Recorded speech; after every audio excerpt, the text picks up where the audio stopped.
tassa bhagavato arahato samma sambuddhassa.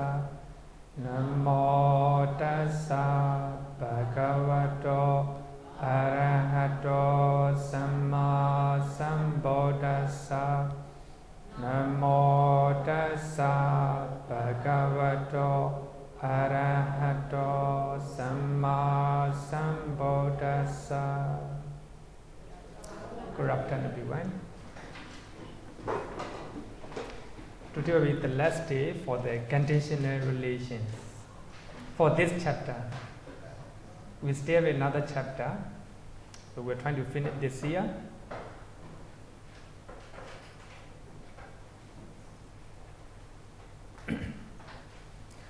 Previous week we finished 24 conditions. We already finished. Number 1, root conditions. We have a 6 root. These are the causes. Because of that, we will mind and matter. Then we will object conditions. We have a lot of objects. Because of that, mind and matter. Sorry, not matter. Mind arises. We have a predominant conditions. We have 2 types of predominant. One, object, very desirable object. So they are the cause for the rising of Cetasika, especially Javana Cetas. And we also have another predominant, Co-nascent predominant, especially we have a proximity condition, continuity condition. These are, then after disappear, then they give rise, even after disappear,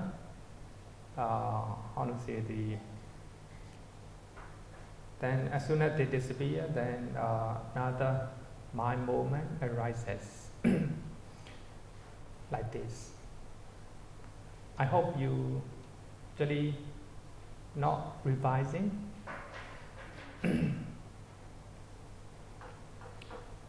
If there's no unconsciousness, so this is the cause, unconsciousness disappear.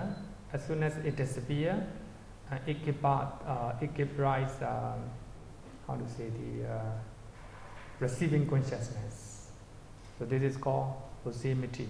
As soon as unconsciousness disappear, then arising of receiving consciousness. So that is called proximity condition. Also, continuity condition as well. We have a co-nascent conditions. They are mind and matters that arise together. If especially the mind arises, it gives rise, arising of another mind, a material phenomena. That is called co-nascent conditions. And mutuality condition means, so actually they support each other mutually. Like a mind, Cheta and Cetasika, So they are mutually supportive. And also Hariyavatu at the time of rebirth-linking. And rebirth-linking consciousness and habits, so they are mutually supporting each other. Then another one, support conditions. In this case, not only mind is the cause, but also the material phenomena of the cause for the rising of mind. Support condition. Decisive support condition is very strong. It's very strong. 3 types of decisive support condition. Object. So object decisive support condition similar to predominant, which are a desirable and very strong object. And we also have proximity decisive support condition. So as soon as one disappears, it gives rise, appearance of the other Chaita and Chaitasika. The next one is natural, decisive support. The weather is the cause for the rising of anger. If the weather is very hot, anger arises. Natural decisive support condition. Actually, these are very strong. Sometimes the food, the food also and the place also for the rising of wholesome and unwholesome. Mangala Vihara is decisive support condition for the rising of wholesome Chaitas, for many devotees. This temple is decisive support condition, very strong, very strong. Okay, so the three types of decisive condition. Witnessing conditions, actually,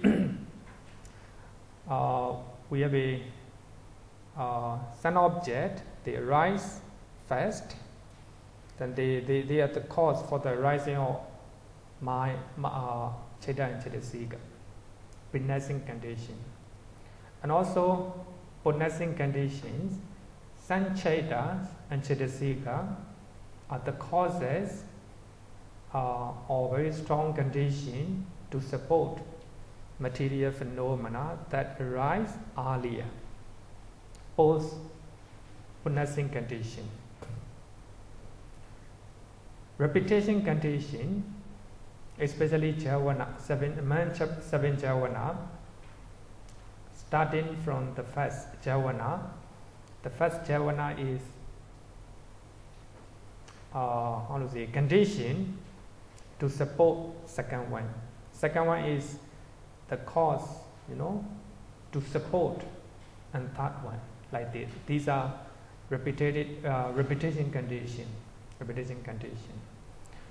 Karma condition, we have two types. Co-nascent karma, it's especially volition in our actions. Now I'm talking, there's a motivation or volition in my mind. So that Chetana, is the cause for the rising of other Chaita and Chaitasika in my mind. So they rise together, co-nascent. That's called Sahajata karma, co-nascent karma. So what we know about karma is a nanakanika karma. We call it asynchronous karma. So it can arise any time after we have done good and bad deed. It can be tomorrow, it can be next life, it can be many lives. So there are different type of timing, different timing.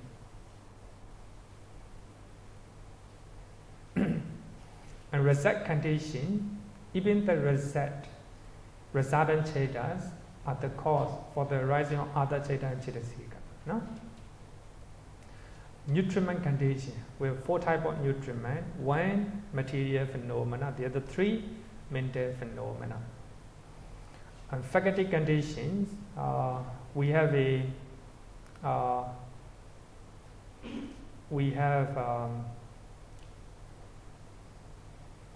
mental and physical faculties.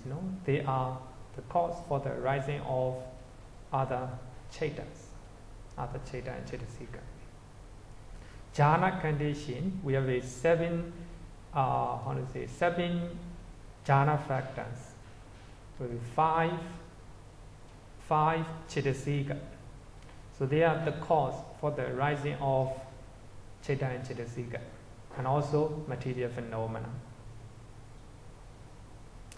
Path condition, we have 9 Chaitasikas. So they are the cause for the rising of Chaita Chaitasika. Association condition, sampayoda. Association means only Chaita and Chaitasika. So they have 4 characteristics. They rise together, they cease together, they have the same object, they have the same base. So only Chaita and Chaitasika can associate, So just like one type of sweet, we have land. They mix together. We cannot identify which one is which. Next one is dissociation condition. Dissociation condition, especially Chitta and Cettasika. If the cause is Chitta and Cettasika, and the effect is the material phenomena. They rise together, but they do not mix. Chitta Cettasika as a mind, material phenomena as a rūpa. We cannot mix together. But they rise together by way of dissociation condition. Present conditions. Something it stay present. So because of that, it is the cause for the arising of other Chitta and Cettasika. Also, nāma-rūpa, rūpa as well. So actually, present condition is very wide, very wide. And absent condition is similar to proximity condition. Because of absence of unconsciousness and receiving consciousness can arise. So the absence of unconsciousness is the cause for the arising of receiving consciousness, like this. Then absence of receiving consciousness is the cause for the arising of investigating consciousness, etc. It is similar to proximity condition, and also disappearance of condition. Disappearance condition, the same, this is the same. So, because of disappearance of unconsciousness and receiving consciousness can arise. So, disappearance of unconsciousness is the cause for the arising of receiving consciousness. So, if the sun disappears and the moon, arises, so just like that, actually, disappearance of the sun is the cause for the arising of the moon. Non-disappearing condition actually is similar to present condition. Still exist, not disappearing yet, still exist. Then it is the cause for the rising of Chitta, Cettasika and Rūpa. So these are 24 conditions. So now we are going to summarize. Page number, paragraph number 27. Paragraph number 27.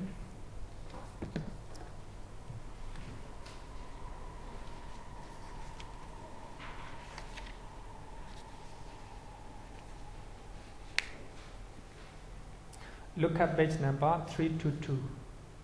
322. Paragraph number 27. Synthesis of conditions. All conditions, actually we have 24 conditions, right? 24 conditions. All conditions are included in the conditions of, number 1, object condition, aramana. Number 2, decisive support condition, upanasaya. Number 3, karma condition, karma. Number 4, present condition, atti. So if we summarize all 24 conditions, there's only 4. Only 4. We can add all these 24 into these 4. Synthesis of conditions.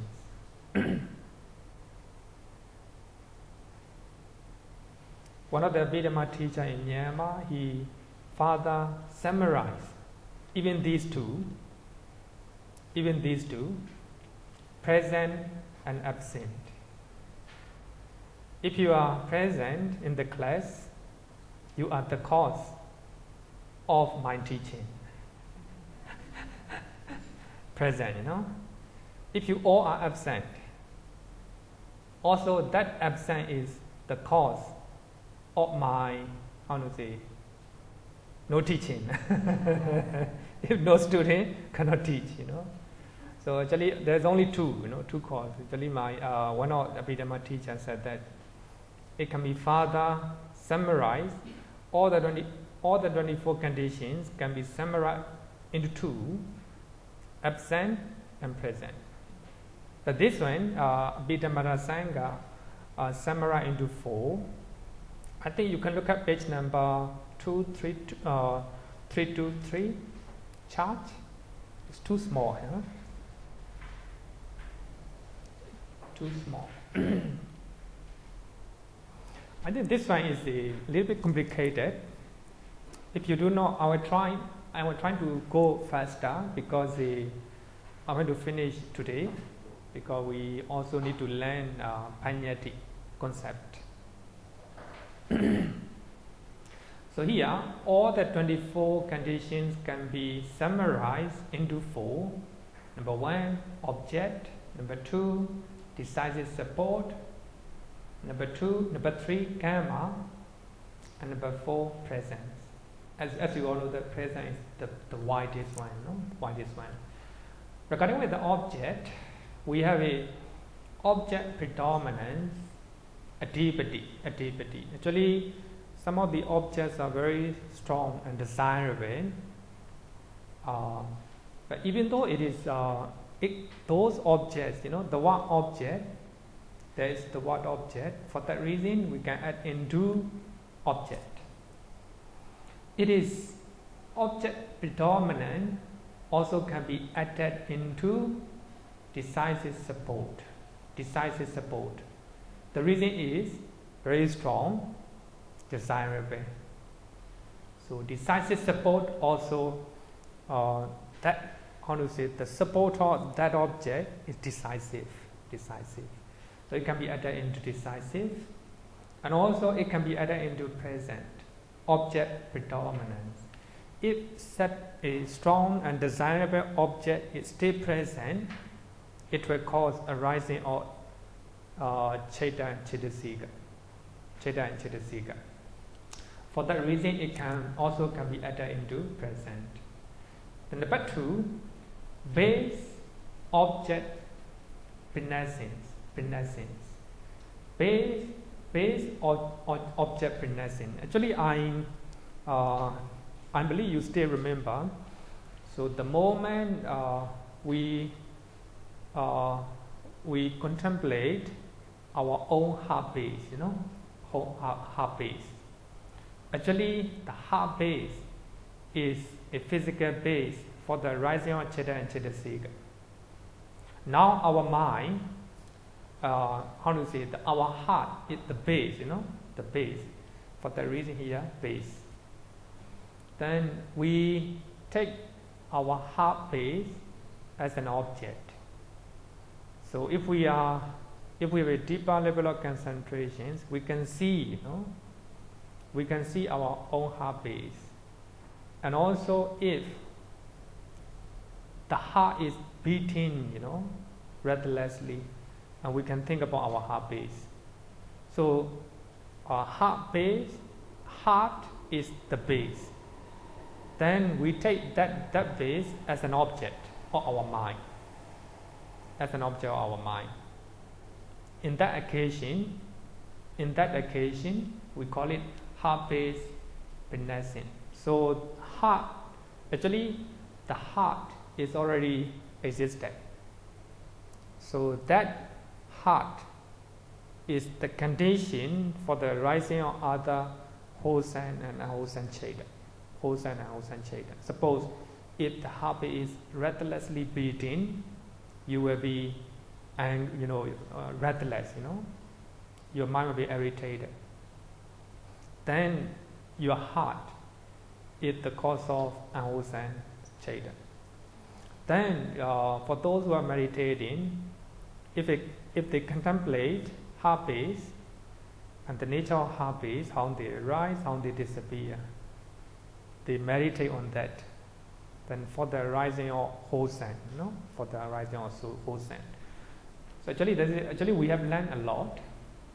Here we can see that base object pregnancy can be added into object. The reason is there is the word object, the word object. And also it can be added into decisive support. The reason is it is very strong one, very strong one. And also it can also be added into present, base object renouncing support, renouncing support. So why heart, it still exists, then it records for the rising of Chitta and Cittasika. Still exists. So for that reason, still exists means why they are present, present. For that reason, present condition. Another one is object prenouncing. Object prenouncing. Object prenouncing means when we see something, when we hear the song, etc. These are the object, These are the object. Then after seeing something, after hearing a song, then we have a series of mind process, Series of mind process. So those mind process arises because of the object, form, song, smell, etc. Because subject. For that reason, it's called object prenouncing. Object prenouncing. So those objects are the causes for the arising of Chitta and Cittasika. Chitta and Cittasika. So here we have the word object. It can be added into object. Object. How about decisive support? Decisive support. Object prenouncing, the same thing. The same thing. If the object is desirable, it will be decisive support. But if so, they are the cause why they stay present. Why they stay present. The causes for the rising of Chitta and Cittasika. For that reason, here object prenouncing also can be added into present. Regarding with the dissociation, only here you can see that dissociation can be added into object only for some time. Only for some time. Only for some time means there is a particular condition. Particular condition means dissociation. Dissociation means if the cause is the mind, the effect must be the matter. They are not the same. They rise together. They are not the same. They are not the same. So here, if the cause, if the cause is either matter or material phenomena, it can be the object. It can be the object. So for that reason, add into object. So we cannot add into decisive support, decisive support. But it can be added into present. You can see there is a dissociation in the present and the present. And the present. Then look at decisive support. Object predominant, we already talked about it. Base object prenouncing support. Object prenouncing, we already talked about it. Then next one is asynchronous karma. Asynchronous karma, as I earlier said, that this is a I want to say the relation that when we are doing good and bad deed, So this is a decisive for the rising of resultant Chitta in the future. We don't know the time. It is decisive.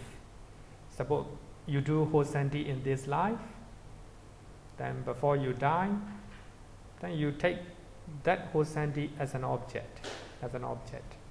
That is a decisive cause for the arising or resultant citta in the future. For that reason, a synchronous karma can be added into decisive support. And dissociation, we already talked about it. And proximity, continuity, repetition, absence, disappearance. So here, you can look at proximity, continuity, absence, and disappearance. They are the same. These four are the same. No? Four are the same. If one disappears, then it is the cause arising of another mind. No? Another mind. So they are the same. So they are decisive if unconsciousness does not disappear, does not disappear. It still exists. So there's no chance for the receiving consciousness to arise. So for that reason, proximity, continuity, absence, and disappearance, they are decisive support. Decisive support. And also repetition, asivana. Repetition, very strong one. So if the first javana citta support second one support to the third one, they are, their support is decisive for the javana citta. So in that way, they became very powerful. So repetition condition also can be added into decisive support. And karma, regarding with the karma, only a synchronous karma can be added into karma, can be added into karma. If you look at here, a synchronous karma also included into decisive support. Right? Decisive support.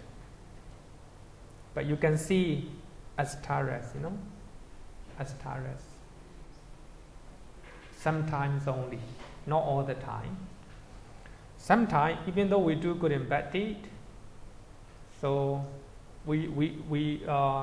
so that good and bad deed did not give rise resultant cittas.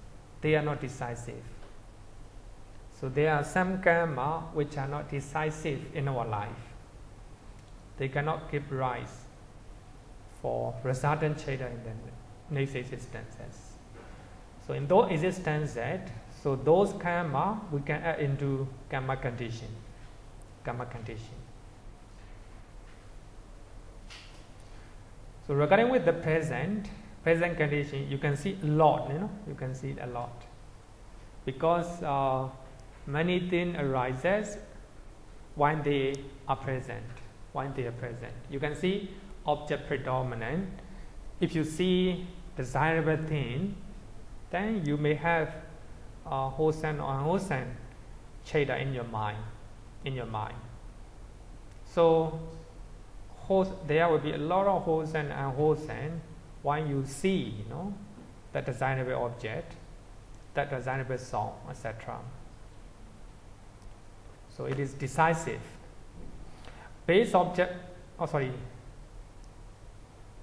Object predominant, the co-nascent predominant, the same thing, the same thing. Co-nascent predominant, we have 4, right? 4 cittasika. Chanda, desire, viriya, energy, and citta, consciousness, the vimansa, wisdom. So they are the causes. They are the cause for the rising of other powerful citta and cittasika when they are present. And co-nascent support, base pre-nascent support, base object pre-nascent support, base pre-nascent, object pre-nascent. So we are regarding with the pre-nascent, we have 2 types, base and object. And also co-nascent karma. Karma, motivation of volition, is the cause for the rising of other citta and cittasika, as well as rūpa. by way of co-nascent karma. So actually, why volition still exists, still present, then Cheda, Chedasika and Rūpa arise. For that reason, it is added into present. And dissociation condition, Vipayoga. So during rebirth linking, heart base, heart base and rebirth linking Cheda arise together. But even though they arise together, they are not missing. They are not intermingling. The reason is heart base is the Rūpa, rebirth linking consciousness is the mind. But they support each other while they are present. While they are present. For that reason, it's added into present condition. And root, we have a 6th root. So while they are present, they were give rise, they were conditioned for the rising of Chedasika and Rūpa while they are present. And co-nascent, this one is clear, this one is. So they are Cheda and Chedasika, they rise together. So while they are present, and they support each other. Mutuality and result, nutriment. Then we can talk about nutriment. You eat the food, you eat the food, physical food. So that physical food will support your physical body. Why? It present, Eat physical food.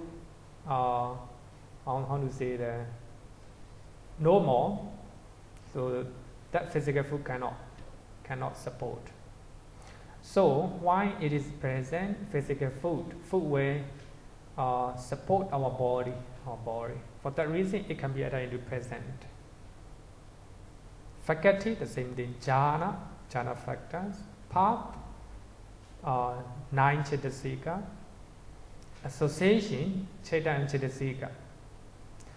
Association, Cheda and Chedasika. So while they are present, they will support each other. And non-disappearance. Non-disappearance means it is similar to present, Similar to present. And potnescence.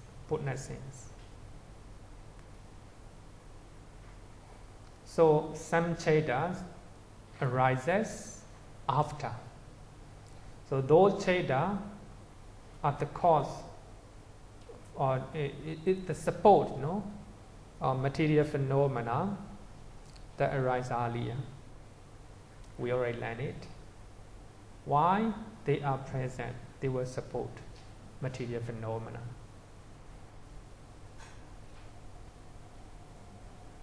Actually, this is a little bit complicated. If you do not understand, you knock. You agree, eh? You fully agree.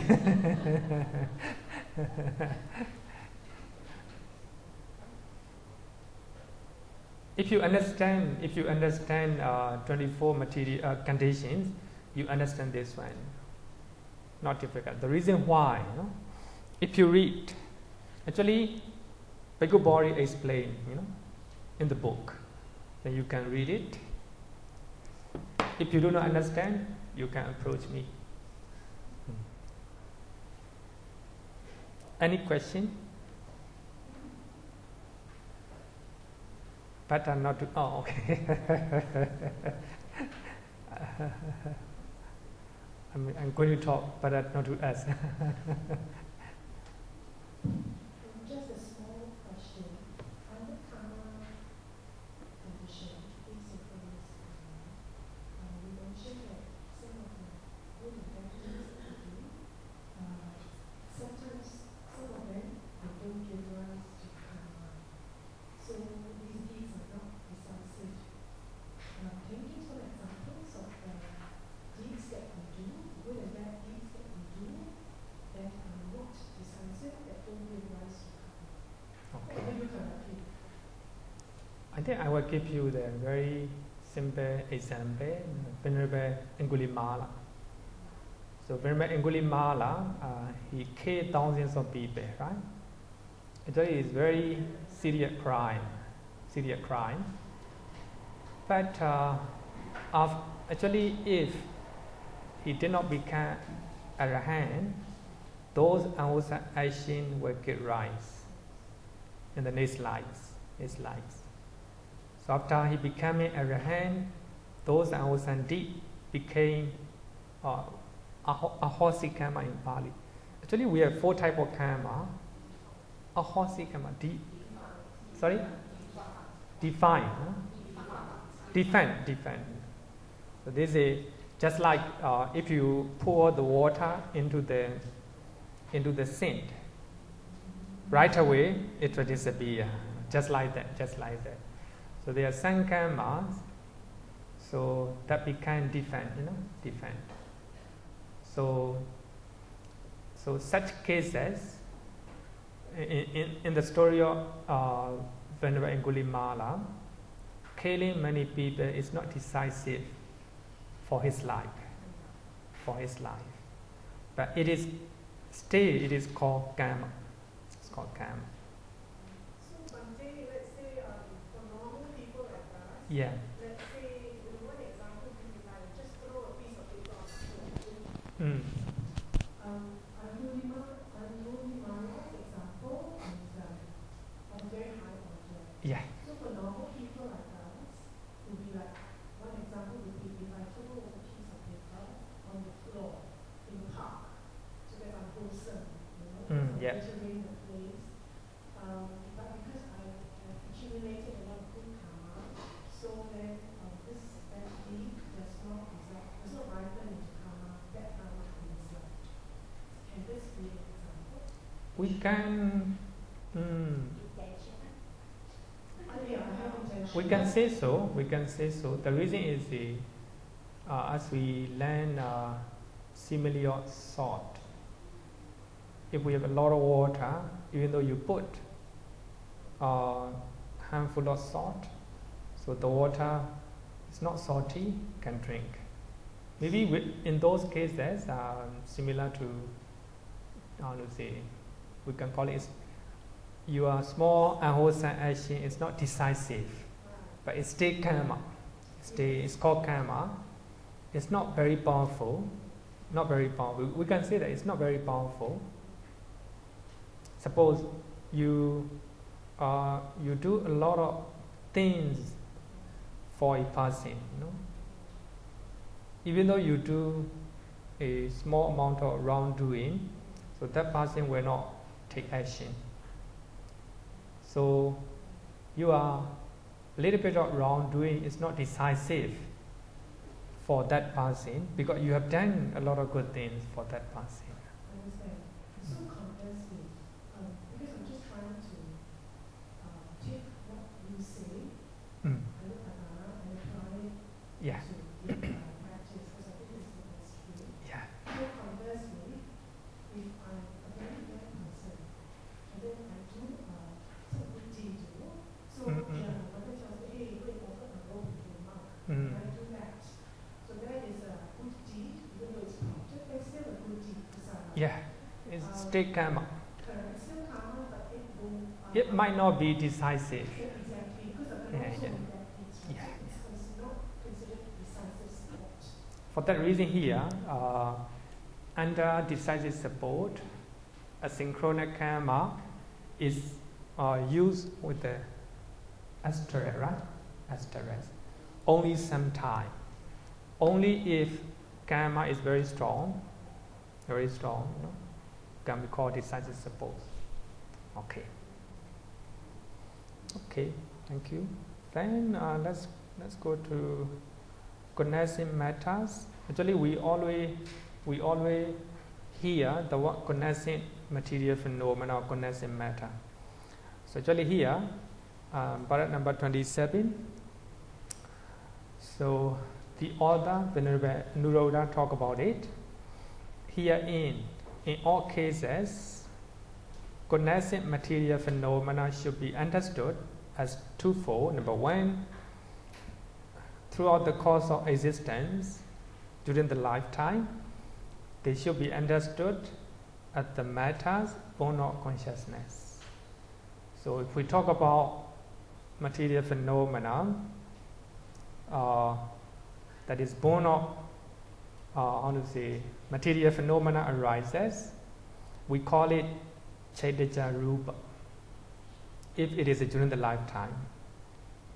But at the rebirth linking, at the moment of rebirth linking, so such material phenomena are called the matters born of karma, kamacca rūpa. Actually, I also already explained this one. So there are material phenomena arises. There are some material phenomena arises during our rebirth linking consciousness, rebirth linking time. So in those times, they are called the material phenomena born of karma, because those matters or material phenomena arises because of karma that we accumulate in previous life. We call it kamacca rūpa. But there are some material phenomena arises during the lifetime. So those material phenomena can have to be called material phenomena born of consciousness or born of the mind, no? Born of the mind. Chaitya rūpa. Okay, this one is not difficult. Now we are going to analyze all the conditions by way of period. 5 conditions pertain to the past. 5 conditions, in other words, we call it 5 causes, are connected with the past. Number 1, proximity condition. 2, continuity condition. Number 3, repetition condition. Absence condition. Disappearance condition. Among these five, proximity, continuity, absence, disappearance, they are the same. We already learned that preceding Chitta and Cettasika are the cause of arising of succeeding Chitta and Cettasika. I will give you the same example. In the Indo process, we have a unconsciousness, no? Unconsciousness. So only after absence of unconsciousness and receiving consciousness can arise. So when we look at unconsciousness from the receiving consciousness, it is the past. So arising of receiving consciousness is the effect because absence of unconsciousness. As soon as unconsciousness disappears, then receiving consciousness arises. Proximity. So in this case, unconsciousness is the past. No? When receiving consciousness arises. For that reason, these 5 conditions pertain to the past. You can look at repetition condition. So the first Javana Chaita is conditioned, for the arising of, the first Javana Chaita support second Javana Chaita by way of repeating condition. No? So in that way, second Javana Chaita getting powerful, and second Javana Chaita support the third one by way of repetition, doing it again and again, a lot of Javana. So in that way, the third Javana getting powerful, and the fourth more powerful, etc. So in this case, so the moment second Javana arises, at that moment, then compared to that, at that moment, the first Javana already disappeared, no? That it became the past. So for that reason, enter the past.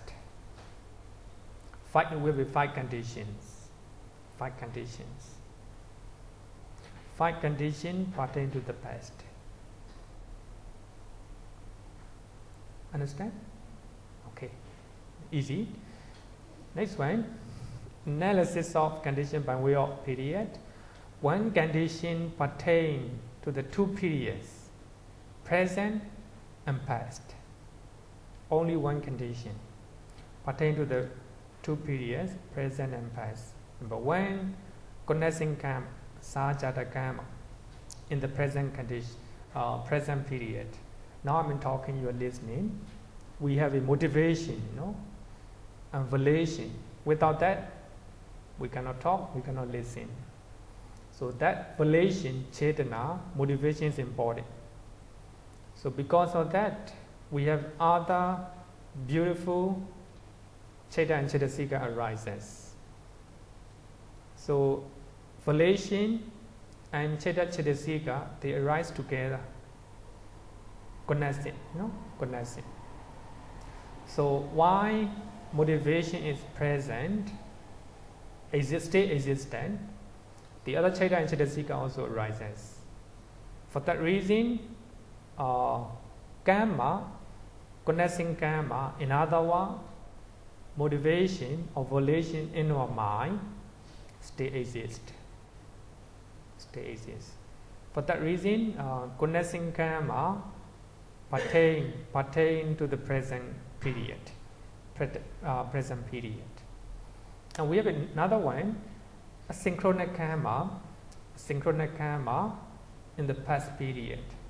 So now, today, you do good deed or bad deed. Today.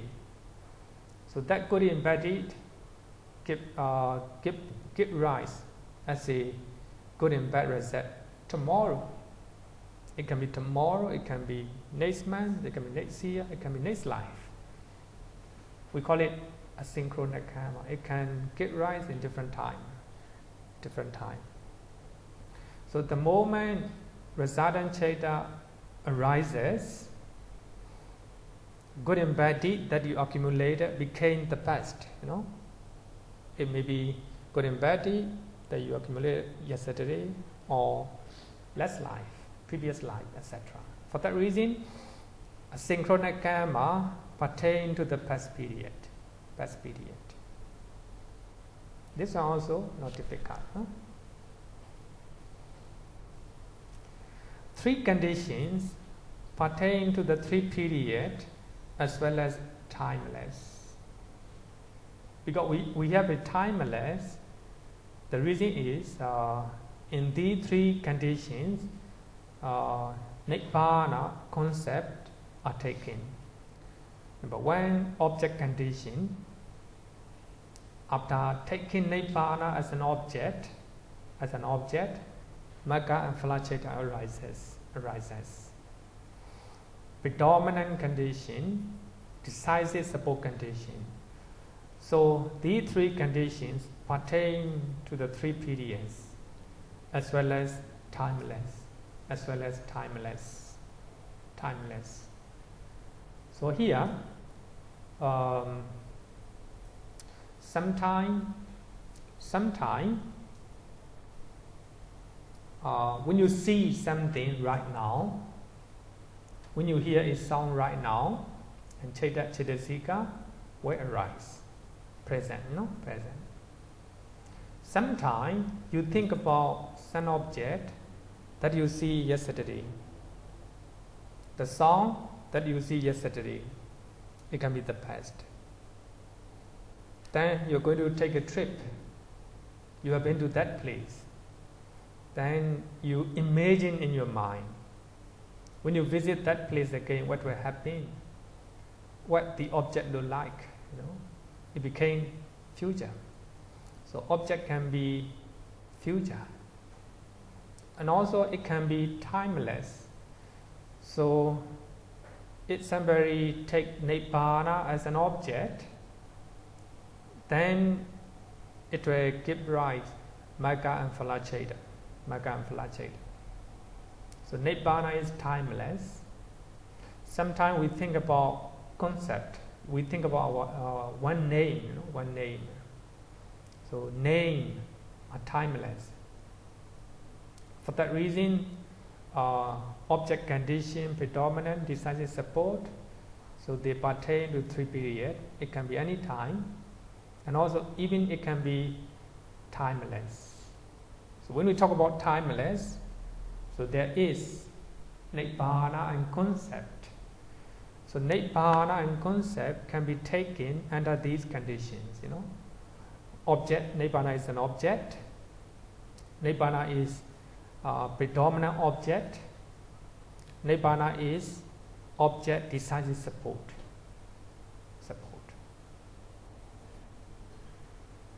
So these three conditions pertain to the three period and as well as timeless. Question? Okay, go ahead.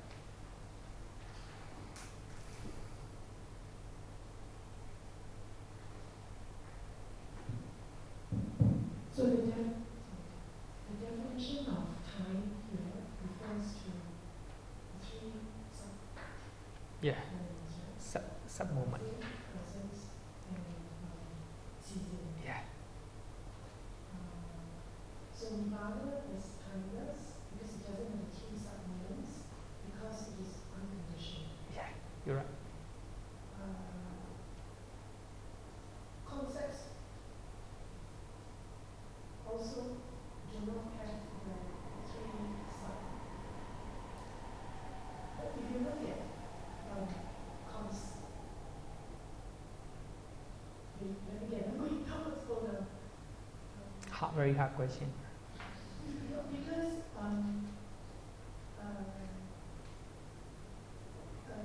the definition of time in Abhidhamma here, the very critical definition, core definition of time here is the three sub-moments. Three sub-moments. Right. Because concept itself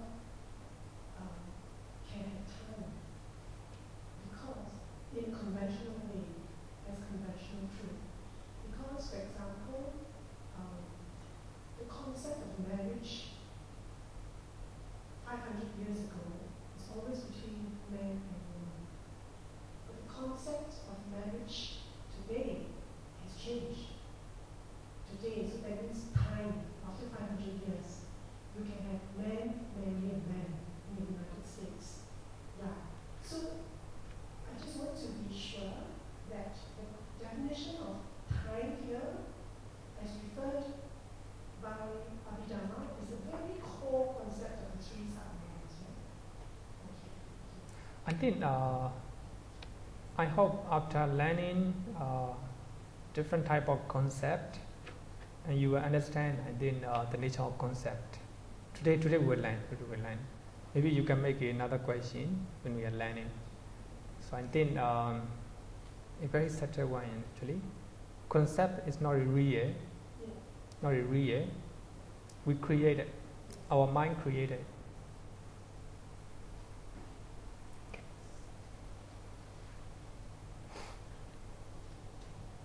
And then my question is, during meditation, during the analytical view, that we analyze it, does the 24 condition has to follow through one by one, or it can improve theoretically?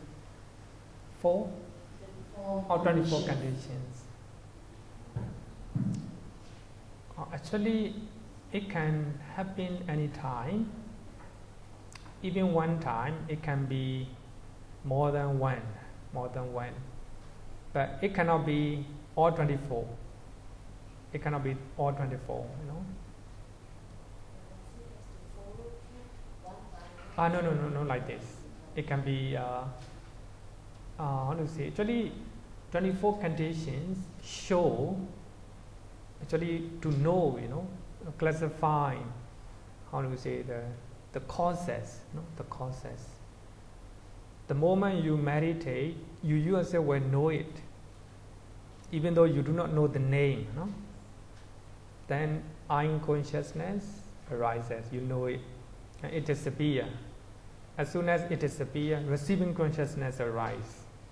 you also will know it, even though you do not know proximity condition. So actually, you will know the nature of proximity condition. Actually, now we are learning just concept theory, theory. It's not really real. So, meditator who hear the sound, he will know what is just an object, or it is decisive object, or predominant object. He himself will know it if he or she is very mindful, very mindful. Even though he or she do not know the name, know the name, will know, the weight of an object, whether it is a normal object or whether it is a predominant object, etc. If you do not understand, don't worry, because actually this is a very complex, very complex. But if you understand, so it will give you, I want to say, a clear understanding about the link between cause and effect. Because of this, that happened. Okay. The rest of the 50 conditions pertain only the present period. So the rest of the 50 conditions are just like a nutriment, Nutriment is the cause why it is present. If there is no food, no nutriment, so it will not it will not support our body. Why it is present. And look at the moment we are give birth, and during the rebirth linking process, the heart base and rebirth linking consciousness, they arise together. If there's no heart base, so if there's no rebirth linking consciousness, then that rebirth linking cannot support to the heart base. But instead, another type of consciousness will support heart base. So actually what I want to say is the rest of the 50 conditions pertain only to the present period. Only they are present, they will support. They are the cause.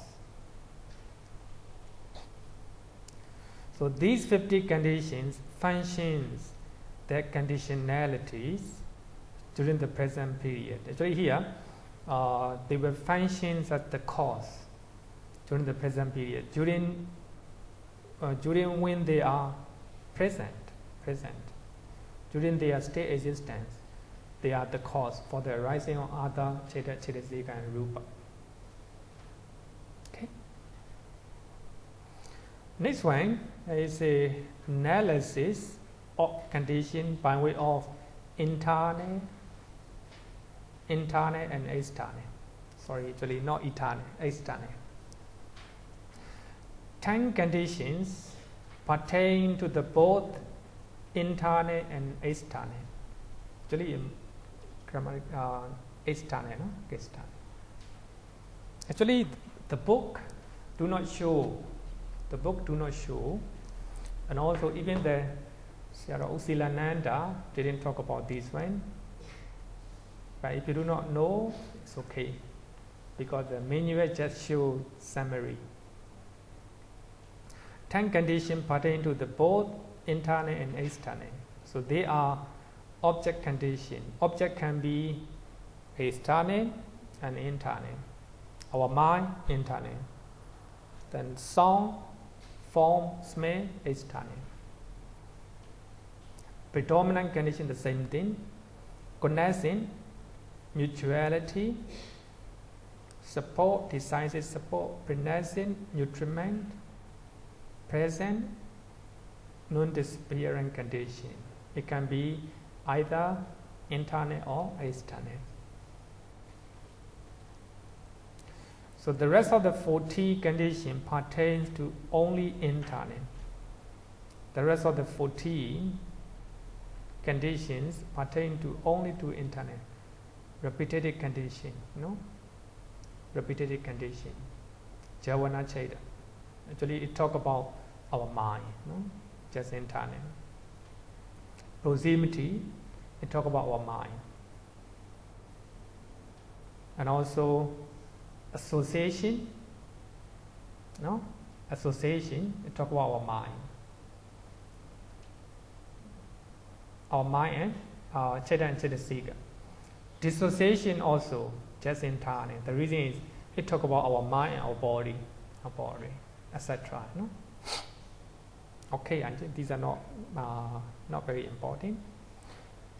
By way of condition and unconditioned, Sankata and asankata.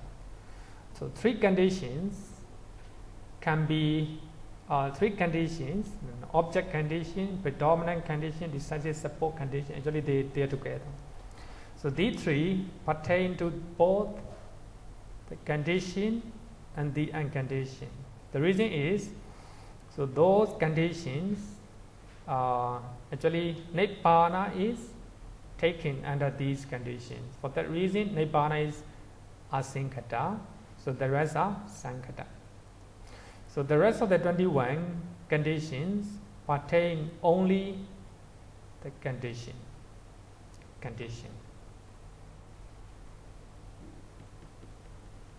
This one is not important. By way of nāma-rūpa, para number 29.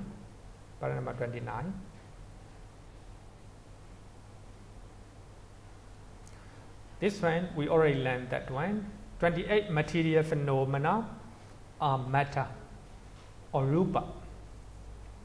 Chaita and Cetasikas and Nibbana are called nāma or name.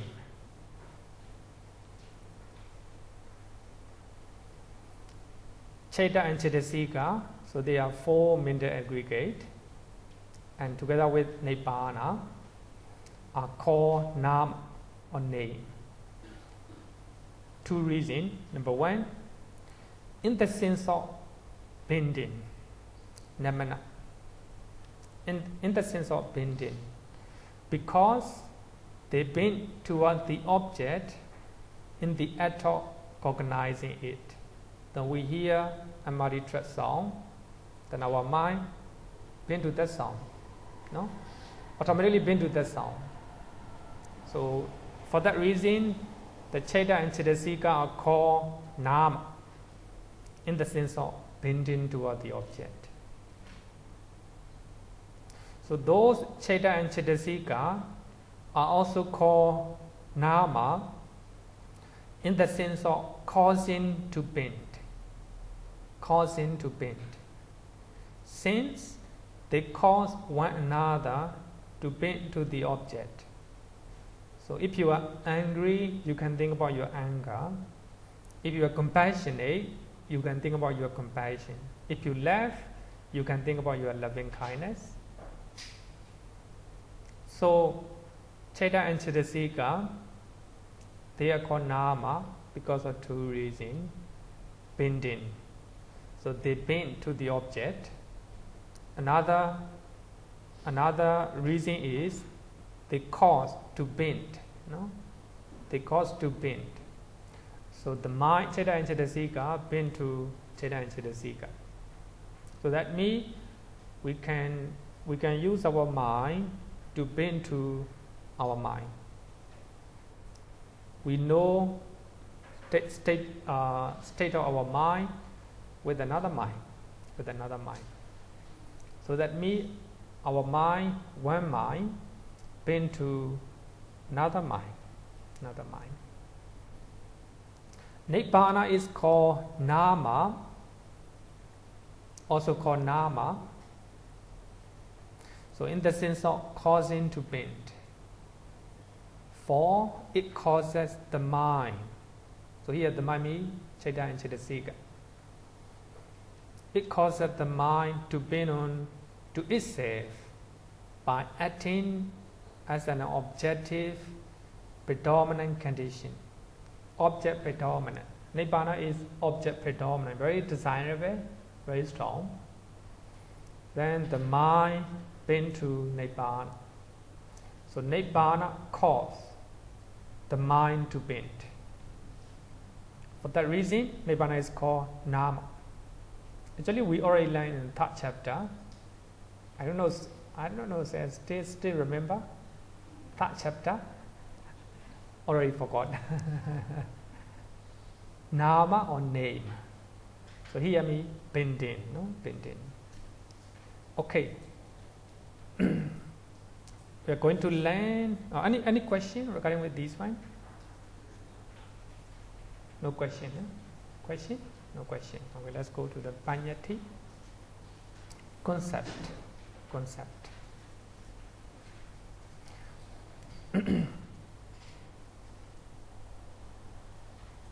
Concept of paññatti.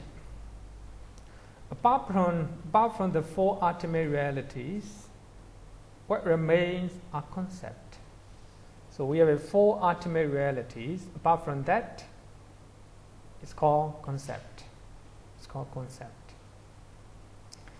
There are two types of concept.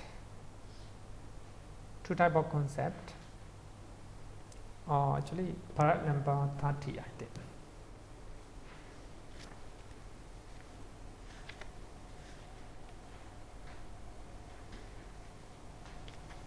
29, para number 29, page number 325. Page number 325.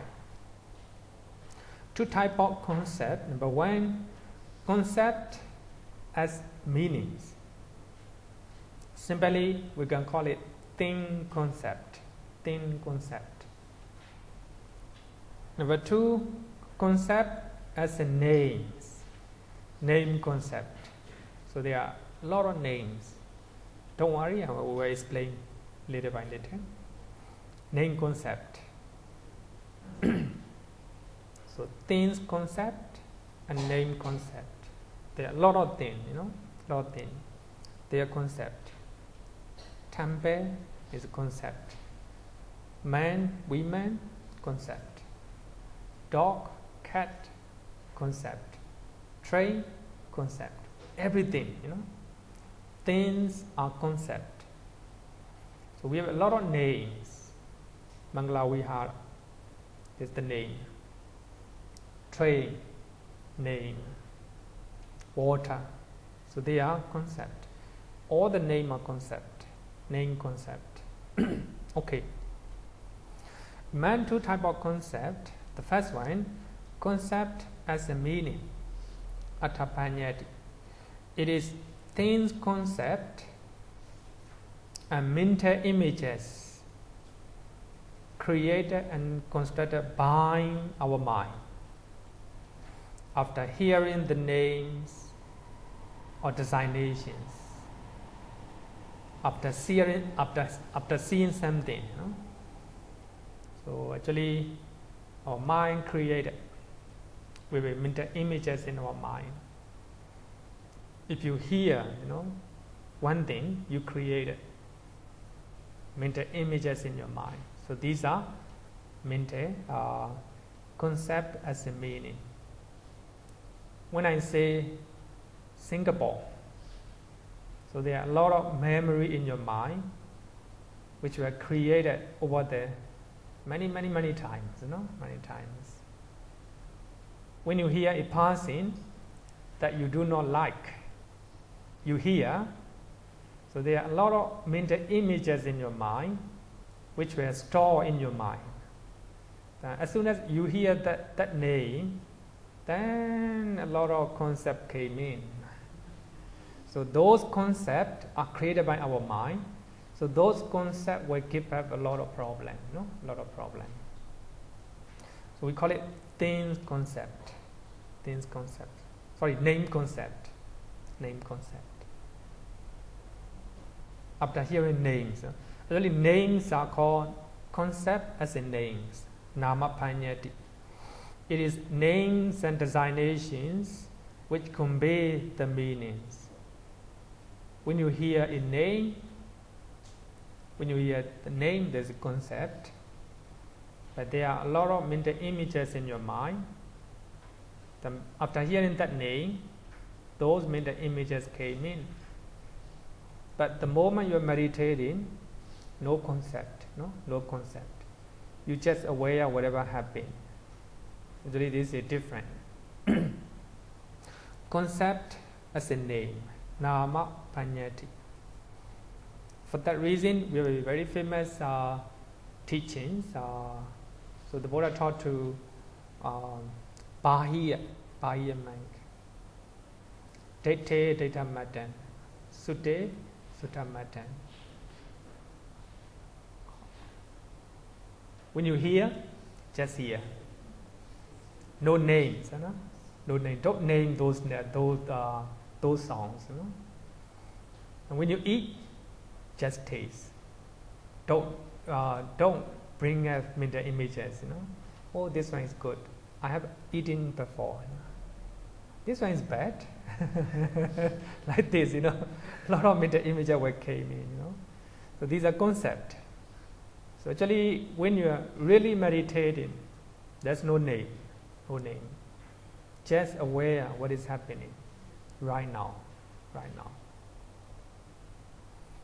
So actually, name concept is clear, but I think after learning a different type of concept, you understand. Here, concept as the meanings. So what is things concept?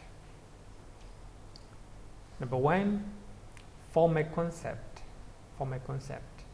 Land, mountain, trees, they are called form a concept since they correspond to the form, to the form. The temple, form, mountain, it is form with a lot of material phenomena. So they are called form a concept. Number two, collective concept. House or temple, it is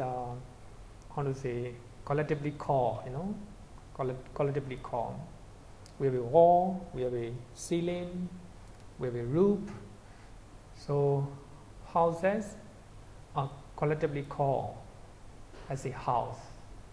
Actually, house we see, what we see, or the temple you see, it is a concept. Is a concept. And chariot is collectively called as a chariot. Combination of different part.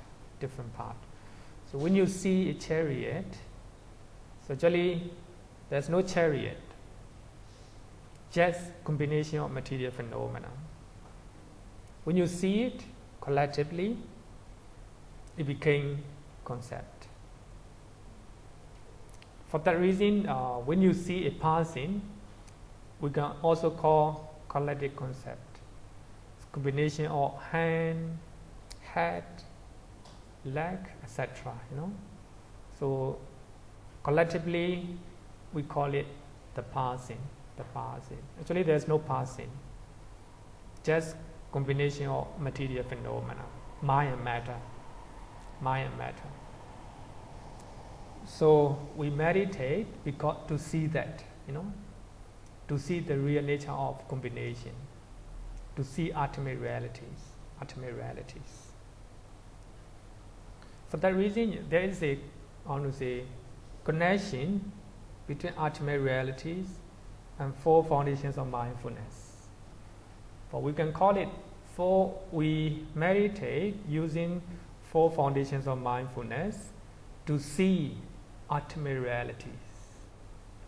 So there's no house, there's no man, women, there's no land, there's no mountain.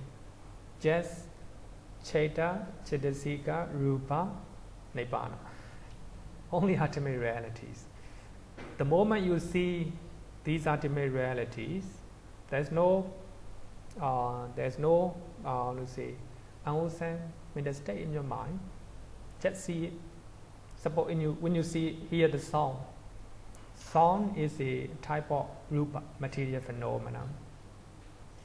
if you hear a sound, just know it is the sound. But when you hear somebody is insulting you, shouting you, stay as a sound. When you hear, somebody shouting, oh, he is shouting me. Then there are a lot of concepts follow. He, actually there's no he. Shouting me, there's no me. Just the sound. Not easy. But for serious meditator can do that. Can do that. So this is the purpose of ultimate realities. Ultimate realities. It's very deep. But we still need concept or conventional terms. But the Buddha taught his Dhamma using conventional terms. Later you will know it. Later I will show you. Even the word Nibbana is concept. Only intrinsic nature of bliss, tranquility, that is Nibbana. Even the word Nibbana is concept. Then number 3, east, west, north and south, above and below, etc. They are called local concept. These are paccaya, since they correspond to a locality or direction. Somebody may say this is west. So suppose we have a lot of people here. Normally we say this west. Sorry, this east. Let's say together that's west. If we all agree, just the name, There's no east and west. These are just concepts. Normally, I think most people, they like east direction. They like east directions. Normally they don't like west direction. Is it correct? Most people. So when the east direction is considered as a blessing. Normally they face their house east directions. If possible. So actually these are concepts. I share one time, one of our Dhamma teacher in Mangala Vihara, and seek my advice. She went to move out to a new house. She's asking whether she should where she should keep her shrine hall. I told her, you are a Dhamma teacher. Directions are not important, just concept, just concept. Wherever place it is good for you, you can place. Anywhere, any directions. If you are a serious meditator, you don't care about all these concepts, no? Some people, after hearing a certain song, they stop walking, etc. They consider it a bad omen, bad omen.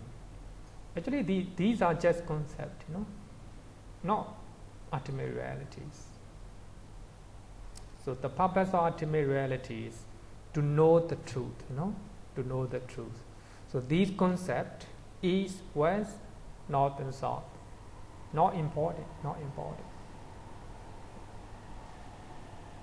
So we have a 3 level of blessing. 3 level of blessing. Blessing in shrine hall. We spray water, sprinkle water. It's also blessing, but the lowest one. Second level, doing good deed. So you are not doing unwholesome actions, unwholesome deed, but you do good deed. That is blessing. In Anguttara Nikaya, Popana Soda. Actually, many of you learn So in that sutta, the Buddha said that if you are doing good deed in the morning, good morning. If you are doing good things in the afternoon, good afternoon. If you are doing good things in the evening, good evening. Good evening. So that is, second level blessing. Second level blessing. But we still have another blessing, higher blessing.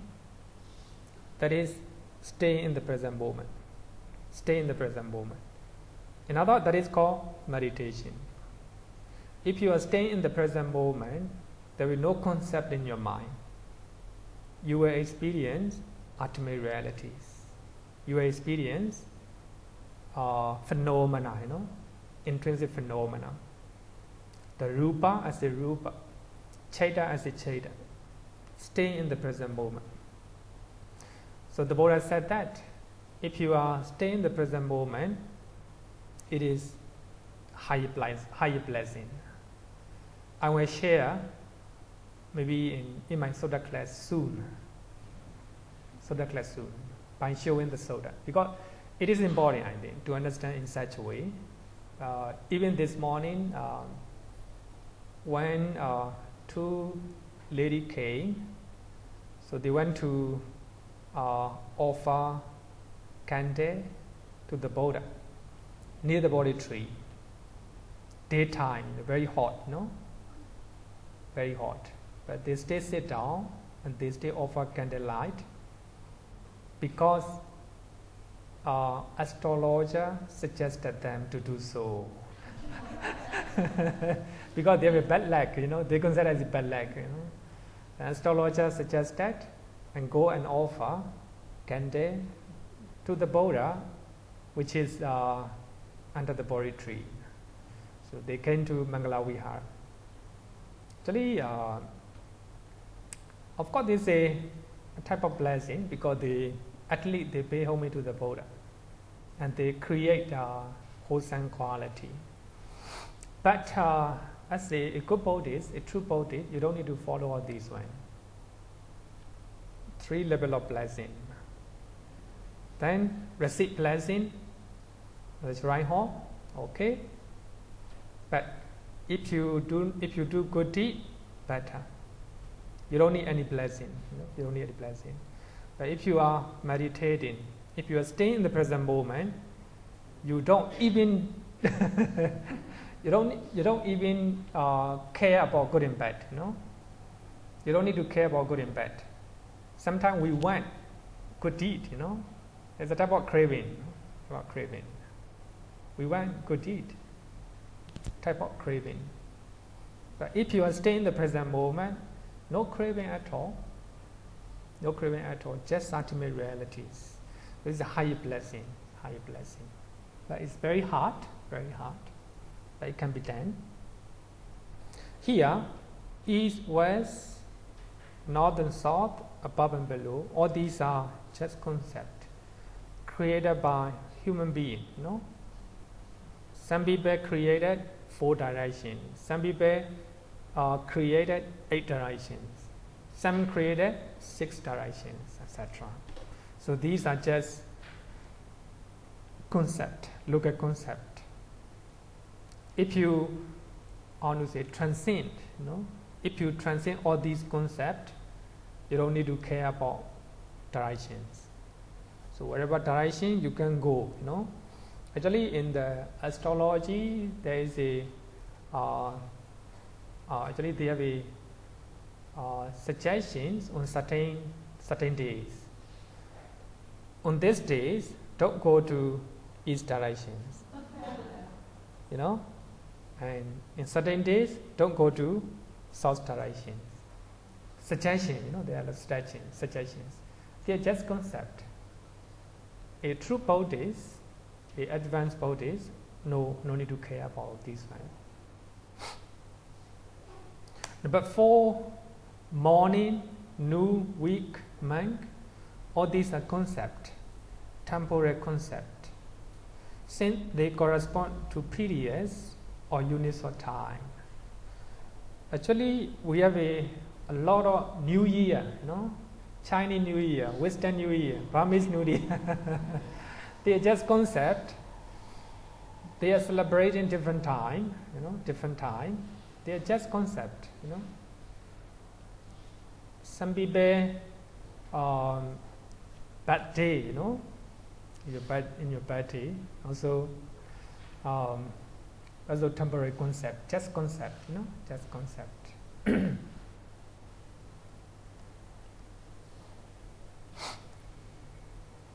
Then, well, cave, etc. are called spatial, right? Spatial concept, attha-paññatti. Since they correspond to spatial regions, vital perceptible matter. So when you see when you see cave, there is whiteness.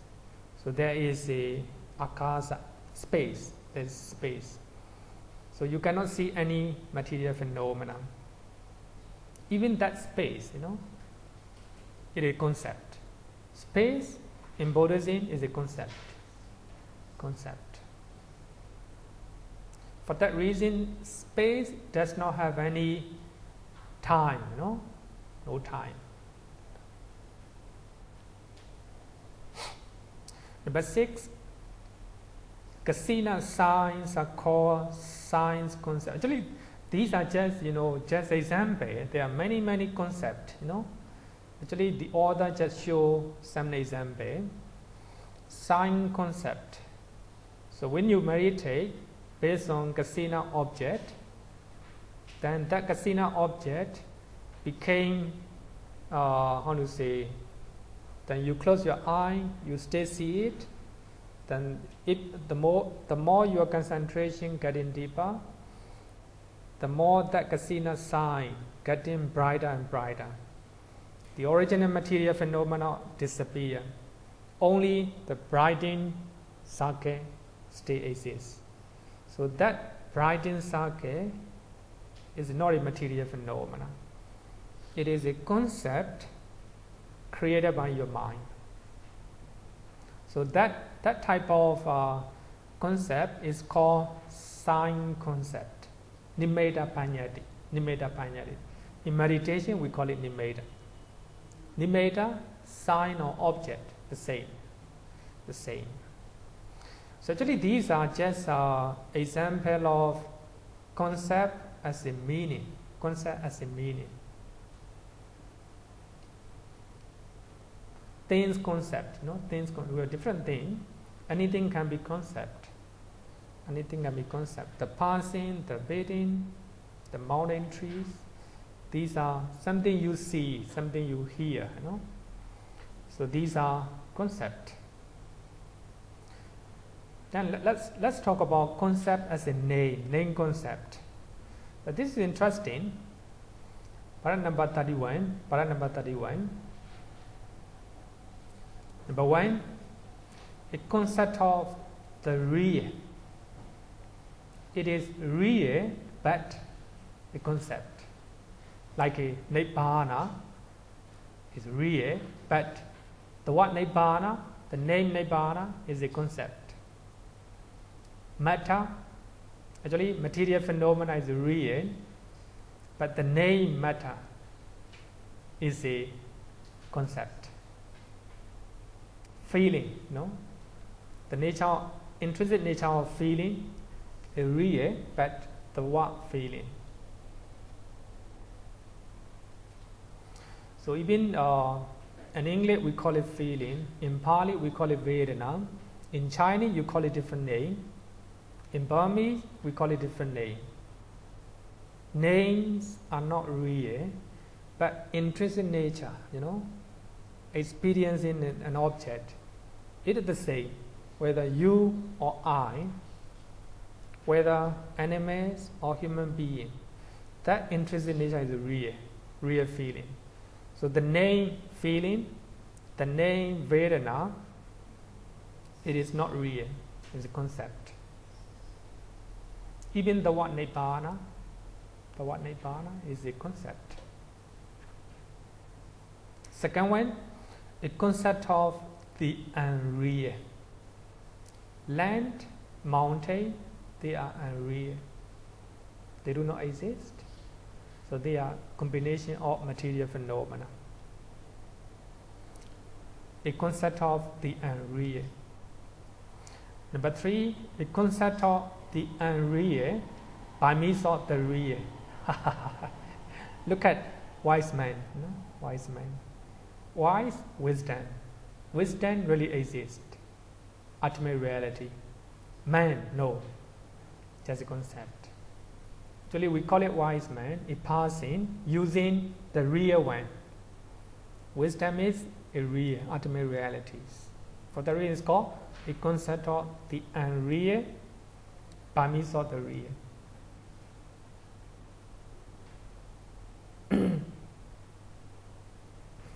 Number 4, a concept of the real by means of the unreal. Just like a woman's voice. Actually, the voice is a real matter, material phenomena. The woman is not real, not real. So a concept of the real. Actually, we are talking about the voice, the sound. You know? Sound is material phenomena. It's ultimate reality. Ultimate realities. Actually, there is no woman. So using the word woman, we give the name. Women's white. A concept of the real by means of the real. I consciousness. I is a insensitivity. Consciousness, Chaita. So they both are ultimate realities. But the name is a concept. No? I consciousness. The name is a concept. Oh, sorry. I is real. Consciousness is real. Actually, typo error. I, real. Consciousness, real.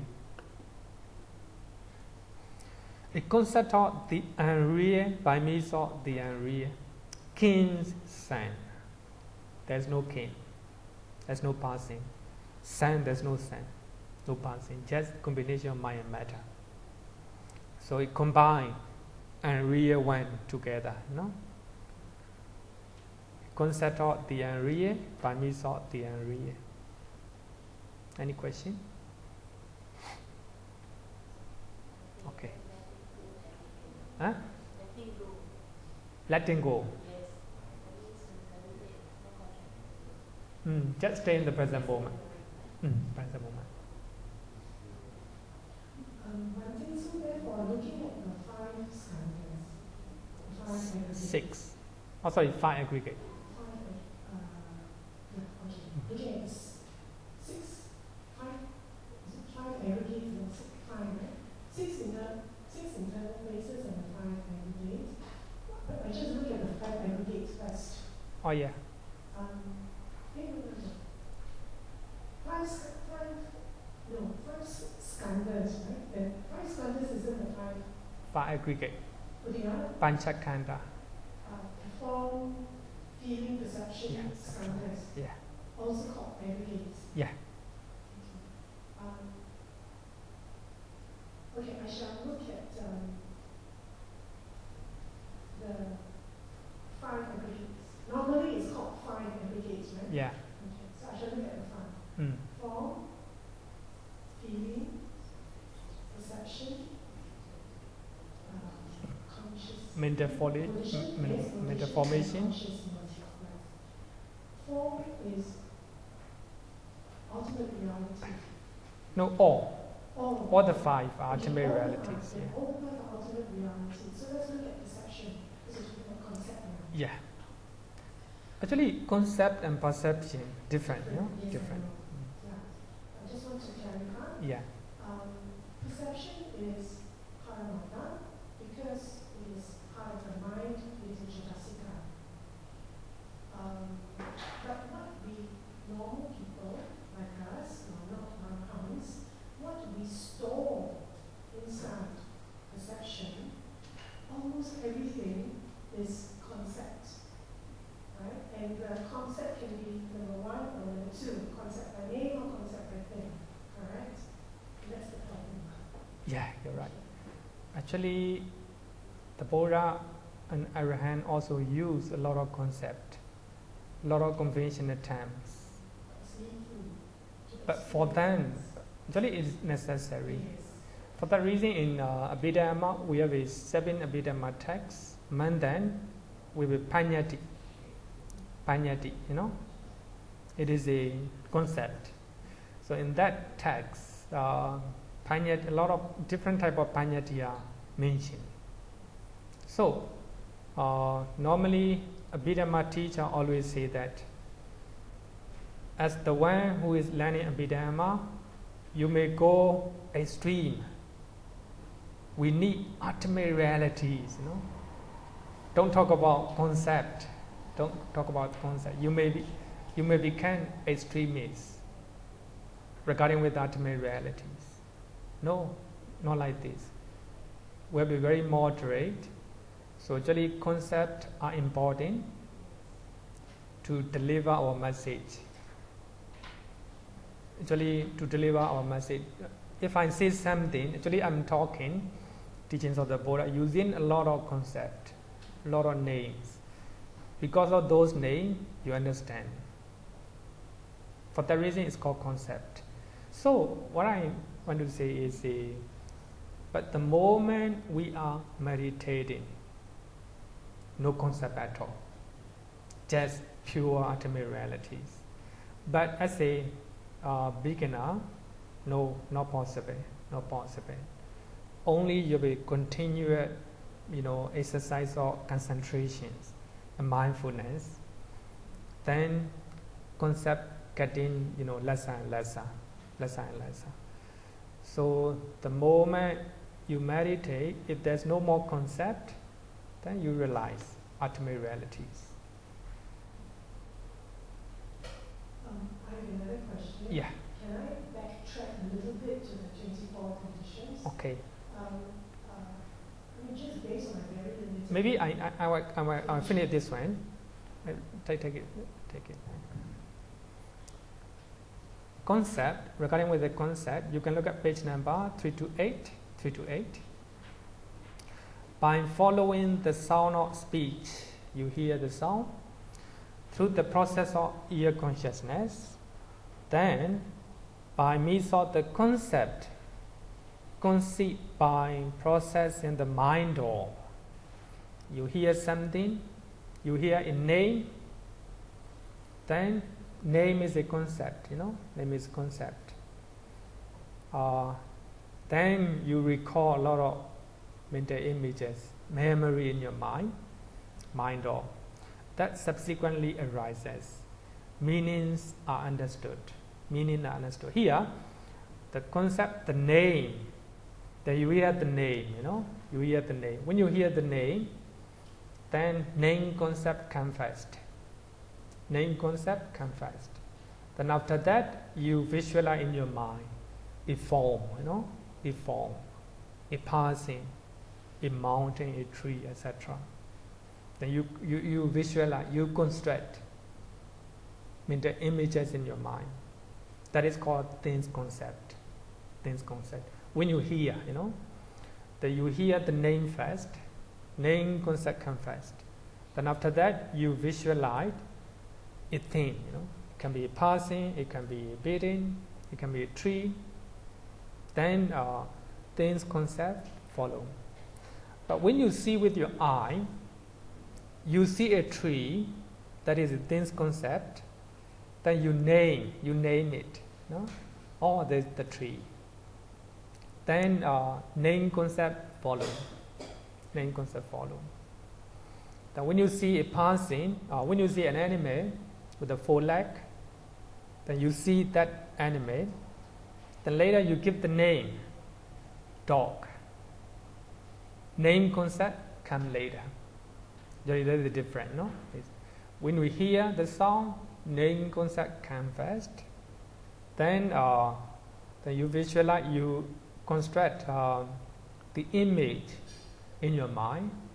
When somebody say, how to say the name of a passing, then you visualize that passing. That is things concept. But when your eye, you see something, You see things concept first, then you give the name in your mind. So that is the dog, that is the person, that is the tree, etc. Name, concept come later. That is what he went to me. No? Okay, so I think there is concept. Concept can be two types. Things concept. Actually, the author gave just an example. There can be a lot of concept. Actually, other than ultimate realities, everything is concept. So we have a material phenomena, Chaita, Chaitasika, Nibbana. The rest are concept. So we practice meditation to see, to overcome concept. Normally we give a lot of name, Don't name when you are meditating. No? If you name, then it becomes concept. Okay. Question? Yeah, I may backtrack a little bit to the 24 conditions. Based on my very limited understanding of this very complex but very interesting. Yeah, interesting. Topic. Yeah. For my own personal practice, I find that two conditions stand out. I crunch all 24 into just very simple two conditions. This is what I can manage at this stage of my practice. The two conditions are number one, presence, and number two, absence. And I find that the presence and the absence is very, if I just use these two conditions in my daily bhavana, I don't mean just sit down. When I'm sitting down doing sitting meditation, none of these matter, because I'm supposed to be just watching. But in my daily life, it's just these two, absence and presence, and I think that makes a lot of difference in terms of my response. Just these two objects. Yeah. You are, for that reason, when famous meditation master in Myanmar, he further summarized 24 into 2, present and absent. Actually, we have three types of craving. Among them, on the craving for existence, craving for present. Another one is craving for non-existence, craving for absent. So actually, this is a craving. We can understand if we can manage our mind between these present and absent, then we will have a release in our mind. We don't need to care about present or absent. Just stay in the present moment. Then whether your children are present or absent, don't care. Just stay in the present moment. Don't care about your parents, whether they still exist or they pass away. Just stay in the present moment. I don't know whether, actually I just read something a few days ago. It was very enlightening. I don't know whether it's time to share, but I'll just speed up because I think it's useful sharing. There was an article that I read on my Facebook feed about this boy called Jeremy Lin. He was born with a muscular disorder, meaning that for his entire life he cannot walk because his muscles are so weak. So for his entire life, he has been lying down on the bed or sitting on a wheelchair. So now he's, I think, 29, and he has done very well in school, and they interviewed him. And he gave, because of the suffering he went through, so he made some very good, insightful observations about how to live life. And the one thing that he said is aligned with the idea of concept. He said that when he was young, because he looked different from other people, because he couldn't run or he just had to sit in a wheelchair, and so people called him names. So he was bullied, right? Called him very nasty names. And he said at first he was very bothered by it because he's just a child, obviously. And then later on, he realized that, these are just words, concepts, and actually they don't mean anything at all. So, this little boy, because of the suffering he went through, to help himself, he was able to gain that insight, I don't think he's a Buddhist. So I just wanted to share that story with you. This little boy was able to realize that, the names that people call, they're just names. Yeah. So actually he just see as the ultimate reality. Song as a song. We do not follow, a lot of concept. Okay, so next week we can teach here, right? Then following week we have to go to Supataru because there's an exam here. We're trying to finish the last chapter. Okay, thank you.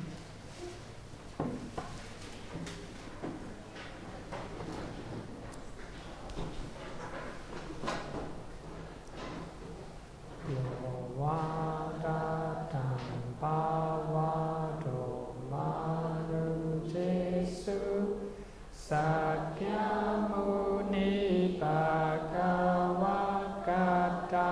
Kecho Aragato Bala Vidya Samangi Dansugatam Saranatamu Beni Rakavi Ragamani Chamasoka Dhamma Sangata Patikulam Madhurami Mambagunam Suripatam Dhamma Mimam Saranatamu Bemi Yatachati Nāma-paññatti Mahu Chatusu Sisu Puri Sayugesu Attaja Pogala Dhammam Sangha Mimam Saranatamu Bemi. Sadhu. Okay, thank you everyone.